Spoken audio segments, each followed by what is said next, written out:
പ്രിയപ്പെട്ട കുട്ടികളെ, എല്ലാവർക്കും ഓൺലൈൻ ക്ലാസ്സിലേക്ക് സ്വാഗതം.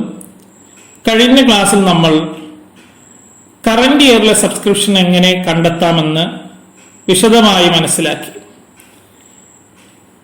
ഇന്നത്തെ ക്ലാസ്സിൽ കറന്റ് ഇയറിലെ സബ്സ്ക്രിപ്ഷൻ കണ്ടെത്തുന്നതിന് വേണ്ടിയുള്ള ഒരു പ്രോബ്ലവും അത് എങ്ങനെ സോൾവ് ചെയ്യാം എന്നും നമുക്ക് മനസ്സിലാക്കാം. ആദ്യം നമുക്ക് പ്രോബ്ലം ഒന്ന് മനസ്സിലാക്കാം. Anand Sports Club received rupees 1,75,000 as subscription for the year ended 31st March 2016. Consider the following adjustment and find out the amount of subscription to be shown in the income and expenditure account. First one, subscription outstanding on 31st March 2016.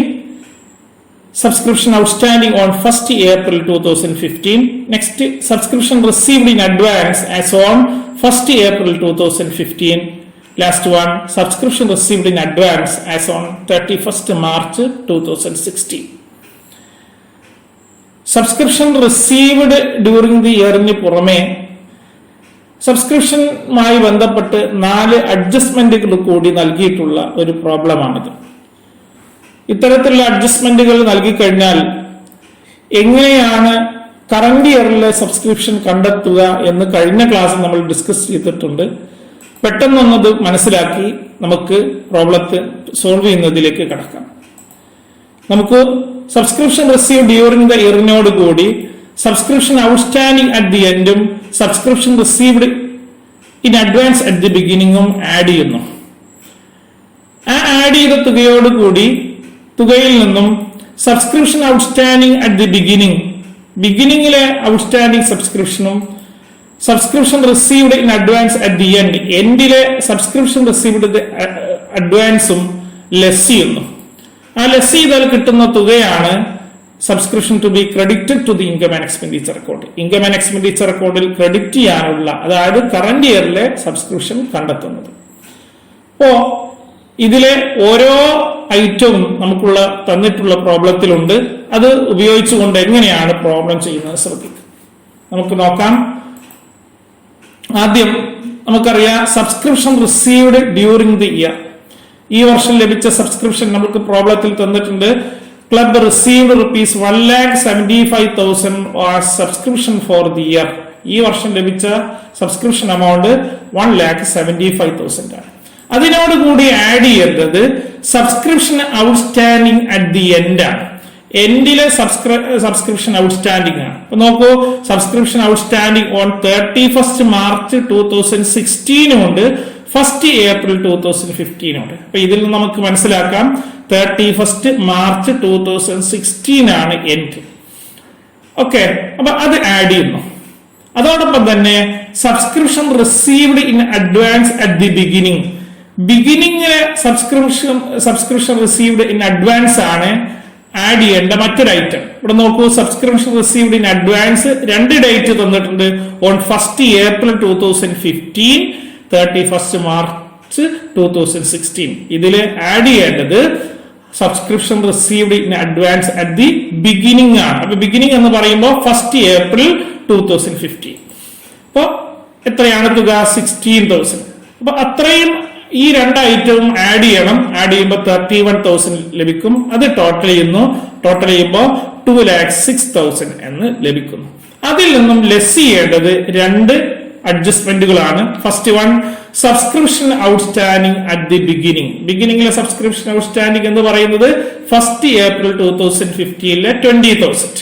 അത് നമ്മൾ less ചെയ്യണം. അതോടൊപ്പം തന്നെ subscription received in advance at the എൻഡിലെ subscription received in advance എന്ന് പറഞ്ഞാൽ അത് next ഇയറിലേക്കുള്ളതാണ്. അതും നമ്മൾ ലെസ് ചെയ്യണം. Subscription received in advance 31st March 2016. അപ്പൊ ലെസ് ചെയ്യാനുള്ളത് 20,000 12,000, അതിന്റെ ടോട്ടൽ 32,000. അപ്പോ ആഡ് ചെയ്ത തുകയിൽ നിന്നും 2,06,000 നിന്നും 32,000 ലെസ് ചെയ്യണം. അപ്പോൾ 1,74,000 എന്ന് ലഭിക്കും. ഇതാണ് ഇൻകം ആൻഡ് എക്സ്പെൻഡിച്ചർ അക്കൗണ്ടിൽ ക്രെഡിറ്റ് ചെയ്യുന്ന സബ്സ്ക്രിപ്ഷൻ, അല്ലെങ്കിൽ കറന്റ് ഇയറിലെ സബ്സ്ക്രിപ്ഷൻ. അപ്പൊ ഇങ്ങനെയാണ് കറന്റ് ഇയറിലെ സബ്സ്ക്രിപ്ഷൻ കണ്ടെത്തുന്നത്. ഇനി ഇത് നമ്മൾ സബ്സ്ക്രിപ്ഷൻ അക്കൗണ്ട് രൂപത്തിലാണ് തയ്യാറാക്കുന്നതെങ്കിൽ അത് ചെയ്യുന്നത് എങ്ങനെയാണെന്ന് മനസ്സിലാക്കാൻ കഴിഞ്ഞ ക്ലാസ്സിൽ ഡിസ്കസ് ചെയ്തതാണ്. നമുക്ക് നോക്കൂ, സബ്സ്ക്രിപ്ഷൻ അക്കൗണ്ട് രൂപത്തിലാണ് തയ്യാറാക്കുന്നതെങ്കിൽ സബ്സ്ക്രിപ്ഷൻ ഔട്ട്സ്റ്റാൻഡിംഗ് അറ്റ് ദി ബിഗിനിങ്ങും subscription received in advance at the beginning, അതാണ് രണ്ട് ഓപ്പണിംഗ് ബാലൻസ് ആണ്. ടു ബാലൻസ് ബ്രോഡ് ഓൺ എന്ന് പറയുന്ന ഔട്ട്സ്റ്റാൻഡിംഗ് ബിഗിനിങ്ങിൽ ഔട്ട്സ്റ്റാൻഡിങ്ങും ബൈ ബാലൻസ് ബ്രോഡ് ഓൺ എന്ന് പറഞ്ഞുകൊണ്ട് ബിഗിനിങ്ങിലെ സബ്സ്ക്രിപ്ഷൻ റിസീവ്ഡ് ഇൻ അഡ്വാൻസ് രേഖപ്പെടുത്തുന്നു. അതിനുശേഷം നമുക്ക് ഈ വർഷം ലഭിച്ച മൊത്തം സബ്സ്ക്രിപ്ഷൻ ബൈ ക്യാഷ് എന്ന് പറഞ്ഞുകൊണ്ട് രേഖപ്പെടുത്തുന്നു. അതിനുശേഷം subscription outstanding at the end credit side record ചെയ്യുന്നു. അതിനുശേഷം subscription received in advance at the ബിഗിനിങ്ങിൽ നമ്മൾ രേഖപ്പെടുത്തി, ഇനി subscription received in advance at the end രേഖപ്പെടുത്തും. ഇത്രയും രേഖപ്പെടുത്തി കഴിഞ്ഞാൽ നമ്മൾ ക്രെഡിറ്റ് സൈഡ് ടോട്ടൽ ചെയ്യുന്നു.